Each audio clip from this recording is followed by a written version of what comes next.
y a une date qui est très marquante, alors surtout pour moi qui est très marquante, c'est 1890 à peu près. Alors c'est la naissance, c'est la création de la société Brochet, mais c'est aussi la naissance de la haute couture.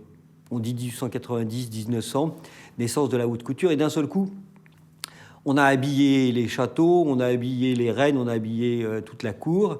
Mais d'un seul coup, en gros, c'est le grand public. Alors, on parle de haute couture, donc, mais c'est le début de la création pour le grand public. C'est-à-dire que d'un seul coup, on va pouvoir faire de la création pour tout le monde, présenté surtout et porté surtout par des gens qui effectivement vont avoir de l'argent dans la haute couture, mais après tout ça va se développer dans le prêt-à-porter. Et donc 1890, c'est vraiment une date pour Lyon qui est une date très très importante. On voit arriver des grands couturiers, Worth, on voit arriver Poiret.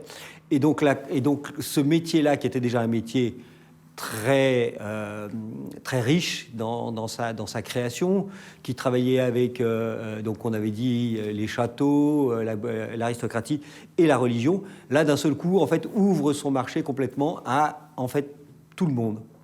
Et donc, véritablement, en 1890, on bascule sur une nouvelle ère pour la soirée lyonnaise et une ère fantastique, puisque c'est des noms aujourd'hui que tout le monde connaît, entend. Vont arriver des Chanel, vont arriver des Dior, vont arriver des grands couturiers, puis Saint-Laurent et ainsi de suite, jusqu'à aujourd'hui, où tous ces noms-là sont des noms qu'on entend tous les jours, qu'on lit tous les jours, qu'on voit tous les jours, parce qu'effectivement, ce sont eux qui communiquent le plus. Donc cette histoire, c'est une histoire qui ne s'arrête pas. Aujourd'hui, à Lyon, l'histoire, elle est vivante.